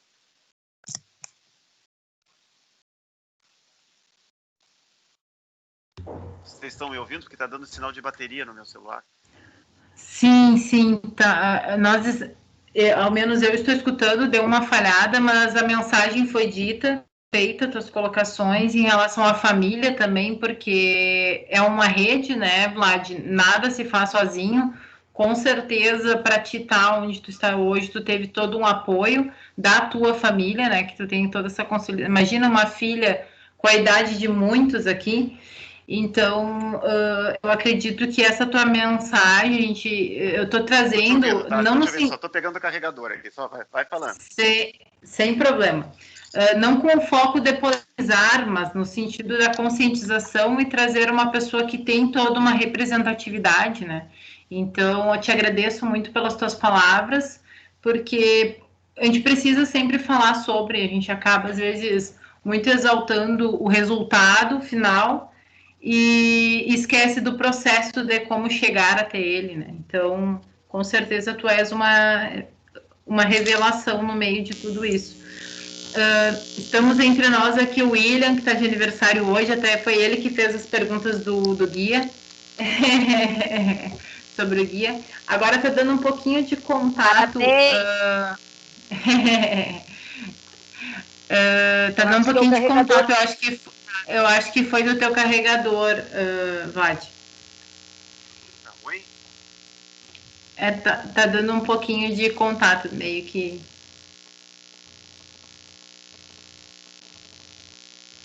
É porque como ele está pedindo bateria, já faz um tempinho, né? Hoje de iPhone ele dura muito pouco a bateria. Não sei, continuou ruim? Ficou, ainda tá um pouquinho. Não sei se é só para mim, pessoal, ou mais alguém tá escutando um barulhinho. Não, eu tô escutando. Eu tô escutando também, mas acho que a gente vai ter que conviver com o chiadinho. É do carregador dele, do carregador chato. Passou, parou. É que ele caiu agora, a chamada.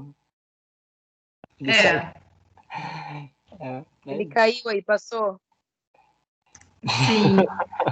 Gente, eu vou pausar aqui o vídeo, peraí. Ok. Mas se eu parar o vídeo, vai desligar o vídeo. Bom, ele voltou. Tá no lobby. É isso aí.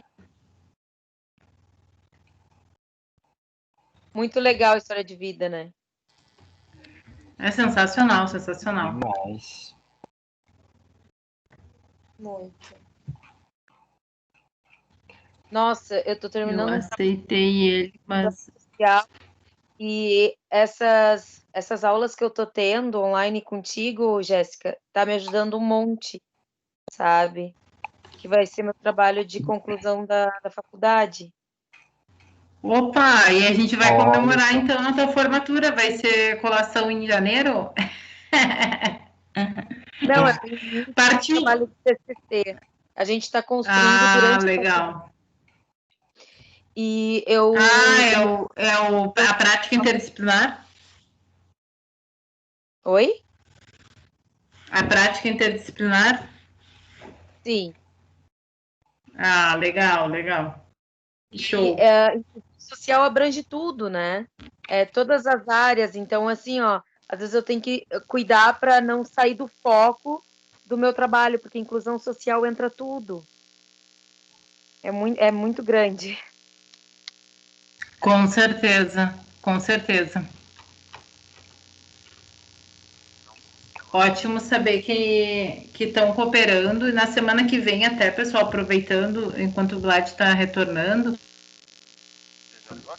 na semana que vem nós vamos ter 2 profissionais falando sobre a relação dos esportes coletivos, tanto de alto rendimento do futebol de campo, com um colega que é árbitro da Federação Gaúcha de Futebol, e também vai ter um colega que é mestre em esporte pela Espanha e é coordenador pedagógico da Liga de Desporto de Jogos Escolares. Então, na semana que vem, segunda-feira, dia 9, nós temos novamente uma aula aberta, mas eu encaminho para vocês posteriormente, a partir de amanhã, para não confundir. Eu não quis colocar 2 informações no mesmo dia para não aumentar, mas a partir de amanhã eu encaminho. Vlad, acho que estamos conosco novamente. Estou escutando um chiadinho. Oi. Por que você, de repente eu tiro o fone de ouvido? Eu não sei se é do fone, eu acho que é do carregador mesmo, mas talvez o carregador, se tu tirares o carregador, talvez desliga, né? Porque tava, sei lá, 2% de bateria. Uau! É muita energia, a gente tá sugando a energia do teu iPhone aí, tu viu? Mas bem como... Não, pode falar. Mas bem como o João trouxe, eu acho que a gente consegue lidar até pra gente... em breve a gente já vai estar finalizando, então não sei se o pessoal tem mais questões. Então o João mesmo tinha uma questão, né, que ele queria trazer, fica à vontade. Eu tinha uma questão, mas ele falou tanta coisa, já que não sei se ela cabe ainda, mas eu vou fazer igual, né? A minha dúvida era, se fora... Meu nome é João Pedro, do Guaíba também. Se fora a condição visual, né, da perda da visão, qual foi o maior desafio que tu encontrou, assim, no esporte, na corrida? O que pra ti foi mais desafiador de se adaptar, no caso? Olha, isso eu não comentei antes para vocês, de repente, não sei se a Jéssica sabe, eu só escuto do ouvido esquerdo, tá? Eu até evito usar fones por causa disso, porque a única coisa que eu posso preservar da minha audição é o ouvido esquerdo. Eu fui atropelado em 2010 e depois desse atropelamento eu adquiri uma síndrome que me fez perder a audição no ouvido direito.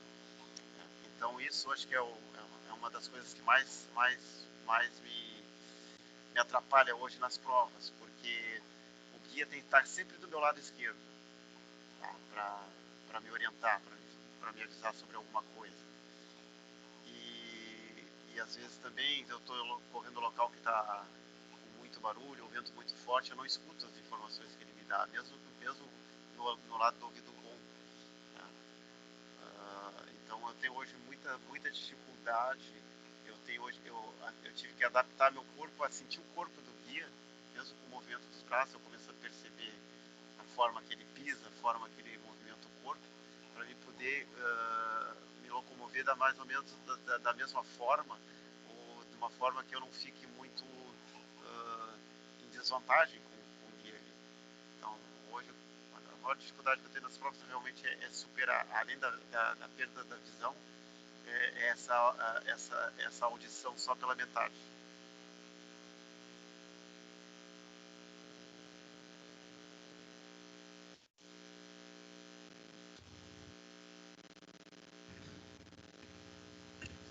Tu viu? Tu começou a falar, passou o barulho. Acho que foi só ter aquela carga básica. Isso era só aquela emoção mesmo. Mas, João, respondido, quer trazer mais alguma observação? Não, super respondido, eu tô anotando tudo aqui.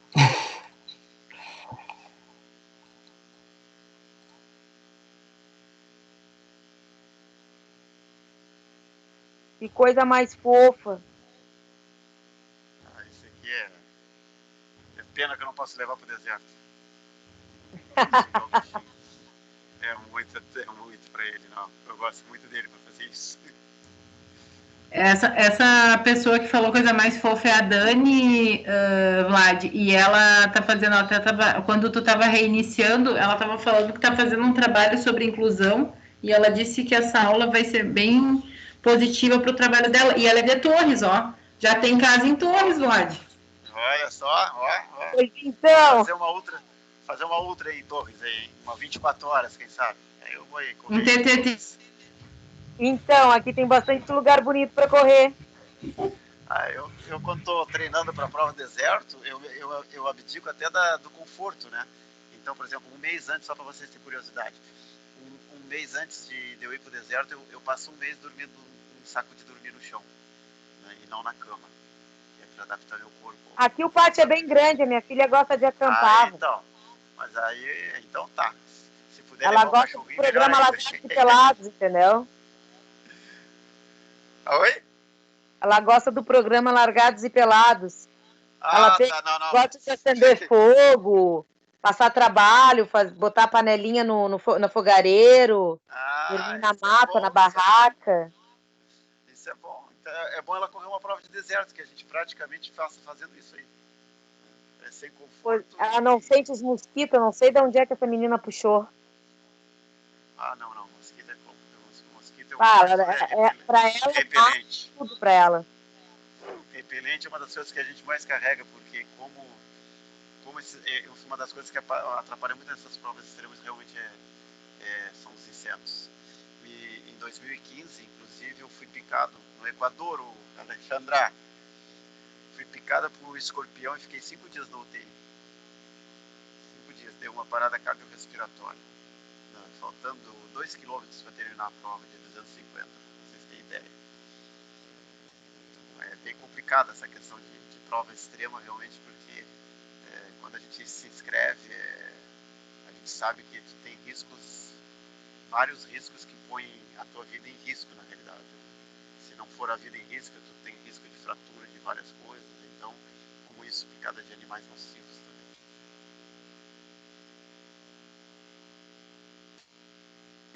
Nossa, Vlad, quando eu acho que eu já escutei tudo que tu já fizeste em 5 décadas de vida aí, vem mais uma... Imagina essa experiência que teu corpo teve esse trauma, então, da parada cardiorrespiratória, mais essa relação da perda, né, que tu tens de um lado auditiva, e chama muita atenção, porque geralmente o que mais se tem na literatura é exatamente isso. Mas daí o sentido, né, a audição aflora, automaticamente o tato. Então, com certeza, tu és um objeto de estudo maravilhoso de ser explorado, né, porque tu tem todas essas qualidades, toda essa potencialidade, esse emocional muito... Nossa, por isso que tu é realmente palestrante. E envolvido a isso, eu vi que atrás de ti tem uma capa de um livro, que esse eu tô sabendo pela Cláudia, e eu quero também. Conta para nós aí sobre esse livro, por favor. Deixa eu pegar também aqui quero. Deixa eu mostrar.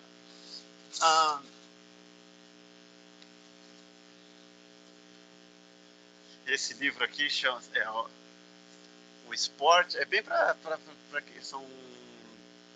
Acho que vai ser bem direcionado a vocês, né, na realidade, né? Que é o esporte como ferramenta de transformação, histórias inspiradoras.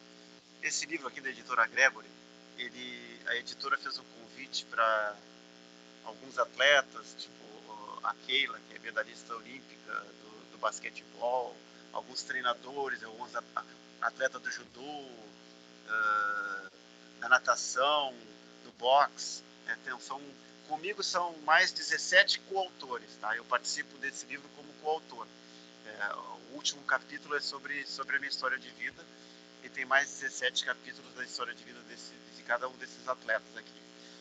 Então, extremamente honrado, porque, poxa, da onde, quando eu perdi a visão lá há 16 anos atrás, tive uma perspectiva de vida no início que era de zero para mim, não sabia o que fazer, e hoje ser convidado para participar de um livro de histórias que inspirem as pessoas através do meu trabalho no esporte. Vai ser lançado, ele está sendo vendido, tá, pessoal, pela editora Gregory. Quem quiser, no site da editora é www.gregorybooks.com.br. O título é esse: o esporte como ferramenta de transformação, histórias inspiradoras. A gente ainda não fez o lançamento físico, né, dele, foi só online, mas a gente deve fazer em novembro ainda o lançamento físico dele lá no Museu Nacional do Futebol em São Paulo. Mas vocês já podem adquirir. Eu teria o maior prazer de um dia encontrar vocês e fazer uma dedicatória, assinar para vocês, né? E ali conta um pouquinho, é um capítulo curto, ele conta um pouquinho da minha história de vida lá desde criança até hoje como recordista mundial. Mas eu estou trabalhando num outro livro, né? Esse aí é um livro completo, porque falando um pouco também da minha trajetória, percorrendo os 4 desertos mais extremos do planeta, que vai ser o Four Deserts, sobre o meu olhar, né? O deserto sobre o olhar de um cego. Isso aí talvez ano que vem seja lançado. E essa pandemia tem me ajudado muito a escrever um pouquinho cada dia sobre alguma coisa que eu lembre, né? É praticamente um diário de cada deserto. Assim. Mas assim, esse livro também, vocês adquirindo, vocês vão estar me ajudando a ir para a Namíbia, porque a editora Gregory destinou 10% da venda de cada livro para mim. Sabe? Então eles vão reverter 10% da venda do livro e eles vão enviar para mim e vai servir para que eu complete aí e consiga pagar os $4.000 de inscrição da prova da Namíbia. Eu espero que vocês adquiram esse, e acima de tudo não pela questão de me ajudar financeiramente, mas vai ajudar, eu acho que vocês muito espiritualmente, né? Porque não é só a minha história, como a história de várias pessoas, inclusive que vai servir como referência também na vida de vocês como profissionais da educação física. Sensacional. O livro mais para coleção. Mais um, Alessandra, mais um. Eu e tu, a gente já tá criando a nossa estante. Só tem um porém, né, Vlad? A gente não aceita que não tenha tua dedicatória. Tua dedicatória tem que ser. Eu não sei, Alejandra, mas a gente vai para tirar fotinho contigo. Também, eu amo uma foto. Não, eu aprendi com ela, Vlad, tudo tem que tirar foto. Registra, tudo tem que registrar. Eu acho, eu também. Eu gosto de registrar. Os caras dizem que, como é que o cego mexe em celular, como é que o cego mexe na internet. Hoje em dia, graças a Deus, existe aplicativo para tudo. Então, a gente hoje tem áudio para tudo. E isso nos ajuda a ficar interligado, né, com o mundo inteiro, interagir com todas as pessoas do mundo inteiro, interagir com vocês, poder falar com vocês, poder aprender com os outros também e aprender com vocês. Então, hoje os cegos não tem desculpa, né? Eu sou cego, por isso que eu não acesso isso. Não existe essa desculpa, sabe? Acho que hoje todo mundo pode aprender. Então é isso também que eu passo para as crianças quando eu estou nas escolas e vou dar uma fala. Vocês não coloquem desculpa. Porque eu tenho cãibra, porque sei lá, eu não sei jogar futebol, então sabe? Não existe desculpa. Não botem desculpa para nada. A desculpa somos nós mesmos, sabe? Somos nós, são barreiras que a gente mesmo coloca. Vocês vão descobrir que não existe barreira quando a gente quer muito uma coisa. Quando eu quis fazer os desertos, veio milhares de barreiras para mim, tipo guia, preço da inscrição, preço de viagem, treinamento, e a gente vai passando essas barreiras, sabe? Não existe isso. Eu tenho meu TCC para fazer, mas eu não tenho tempo porque tem prova, tem isso. Sempre se tem alguma coisa, sabe? Deixa de fazer aquilo, abdica, aquilo que eu falei, eu abdico de muita coisa para poder chegar a um deserto, para poder treinar. Então a gente também tem que abdicar de alguma outra coisa e consegue fazer esse TCC, consegue treinar, consegue estudar, consegue trabalhar. Se a pessoa se inscreveu numa faculdade e trabalha, ela sabia que ela encontra essa barreira desde o início. Então não é no meio do curso ou no final do curso que ela tem que colocar essa barreira e dizer, não vou me formar porque eu não estou conseguindo trabalho e emprego. Mas se lá atrás tu sabia que isso ia acontecer, então vai até o fim, luta, vai em frente, sabe? Procura forças e chega ao final. Vocês que estão aí na faculdade, estão terminando, que estão iniciando, não deixem nenhuma barreira atrapalhar essa história de vida de vocês, esse momento de curso, sabe? Eu, quando estava na Marinha, tempo de escola, e olha, vou dizer para vocês, quando a gente é aluno na escola, é tudo, sabe? Tu sai de casa com... Eu não tinha mordomia em casa, mas a gente já fazia as coisas afazeres de casa.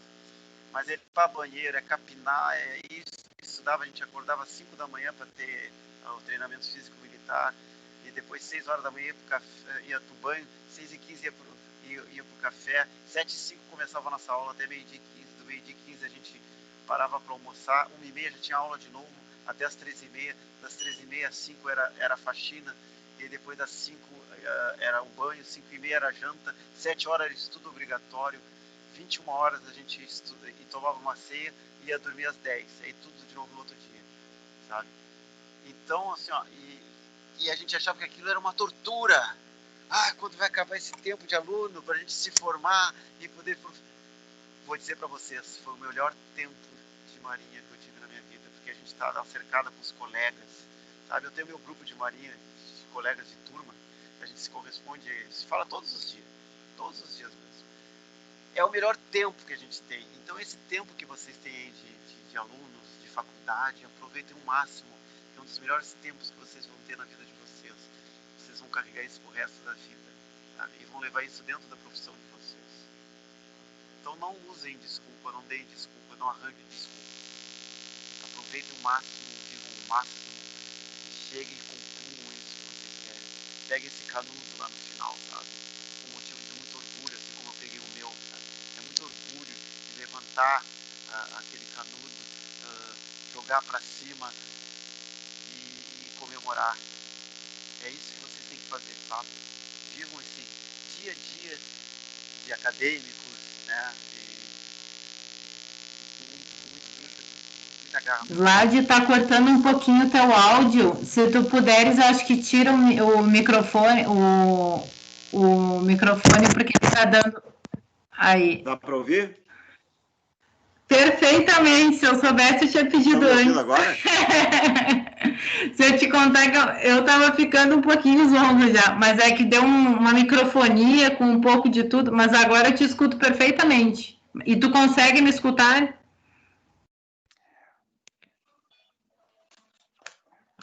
Fala de novo, para ver se eu escuto.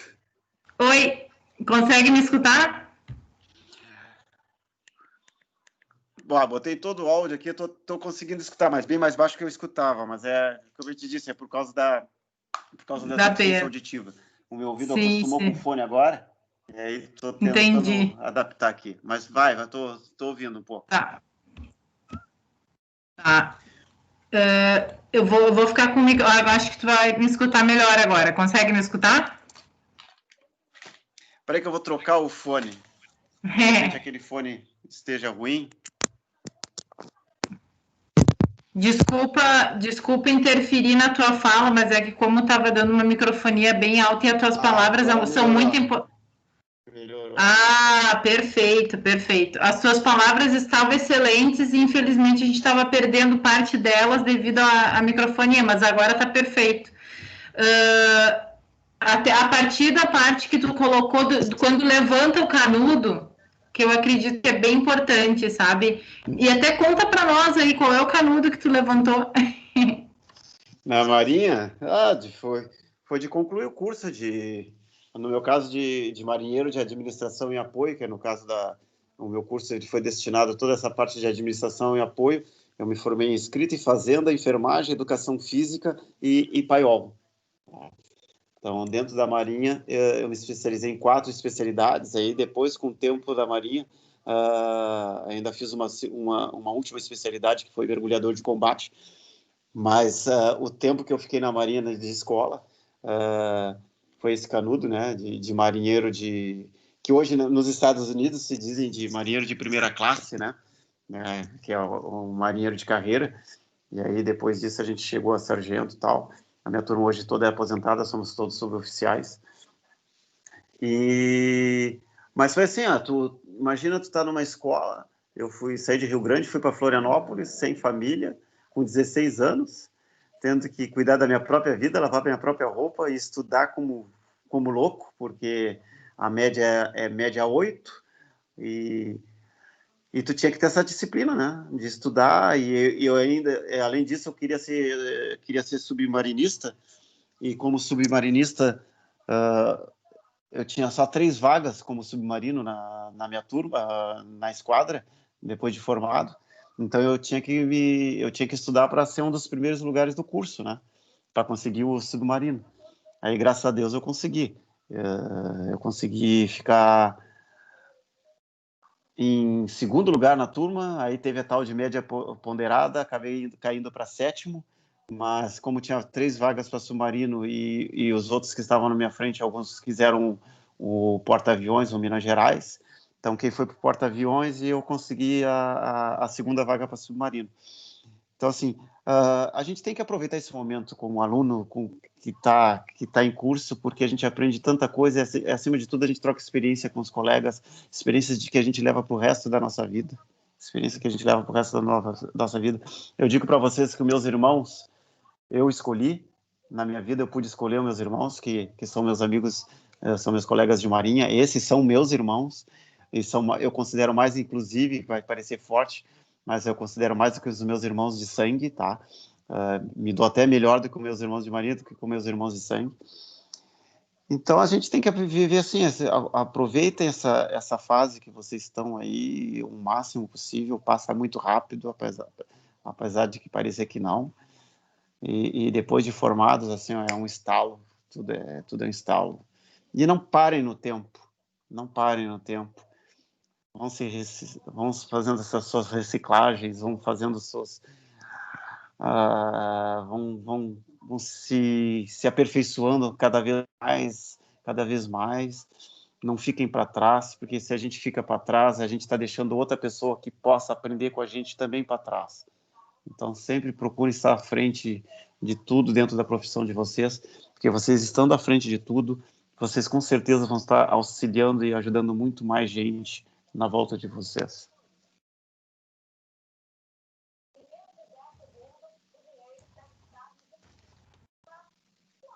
Perfeito, Vlad. Até surgiu mais uma inspiração de questão para o João. Vai lá, João. Na verdade, assim, ouvindo toda a tua história, eu fico embasbacado, né, com toda a tua vida, assim, eu fico bem incrédulo de toda a superação que tu passou. Tu já trouxe pra gente muitas pérolas, muitas frases que, para mim, pelo menos, me tocam bastante, foram bem inspiradoras. Mas, assim, se tu pudesse escolher uma frase, uma reflexão, assim, baseada na tua vida, que tu pudesse dar para nós, para o mundo, assim, o que tu diria? É a que eu uso no meu dia a dia. É que eu costumo usar no meu dia a dia, e até quando alguma coisa, até algum momento de preconceito que eu escuto no meu dia, aí eu penso nessa frase, sempre. E eu vou dividir com vocês, porque é importante mesmo. Te agradeço até por essa pergunta.